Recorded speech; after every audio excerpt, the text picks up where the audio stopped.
Welcome back, everyone.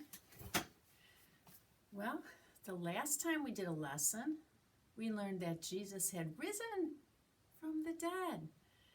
That several of his disciples and some of the women came by the tomb and they saw the angels and they found out that Jesus wasn't there. He was risen from the dead. And then Jesus showed himself to some disciples. And now we have a story about a man named Thomas, who was also one of Jesus' disciples. And we're betting that Thomas, when he was a little boy, never believed anything that his friends told him. That's what we're guessing. I don't believe it unless I can see it, Thomas probably was saying. So now he didn't believe the disciples when they told him that they had seen Jesus alive, that Jesus had risen. He said, I won't believe it. I won't believe it unless I see the nail prints in his hands. They kept telling Thomas, Mary Magdalene and Mary and Salome all saw the empty tomb, said one disciple. And an angel told them that Jesus was alive, said another. I didn't believe it at first, but I saw him with my own eyes, said Peter. Jesus has risen from the dead and is alive. And it was the disciple was Thomas convinced? No. He said, I won't believe it unless I see the nail wounds in his hands and put my fingers in them. 8 days later, the disciples were again huddled together in a room. And this time, Thomas was with them.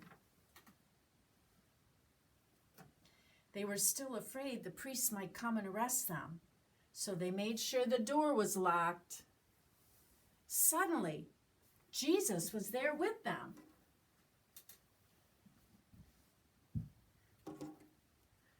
Peace be with you, he said.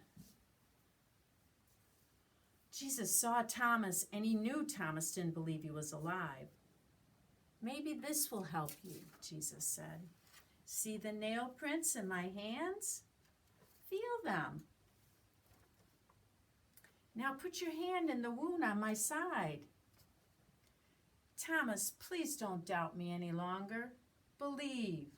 Thomas fell to his knees and with tears streaming down his face said reverently, You are my Lord and my God.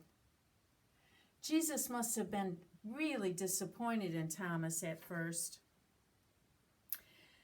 But Jesus said to Thomas, You believe because you have seen me. But blessed are those who have not seen me and yet have believed. Jesus didn't scold Thomas for not believing because he knew that Thomas wasn't just stubborn. He honestly wanted to know if Jesus was alive.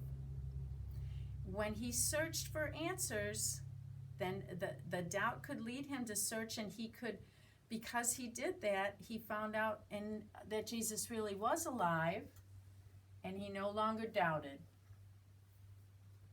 We don't need to doubt Jesus is alive today. We have proof that he lives from the words in the Bible and from other Christians who share what Jesus means to them. That's the story today of doubting Thomas. And he found out that Jesus really was alive. What a wonderful thing. I'm sure he was happy. We'll see you next time for another lesson about Jesus feeding the disciples. And for all you fishermen, that might be a good time to go get your dad or your grandpa so that you can listen too. Okay, I'll see you next time.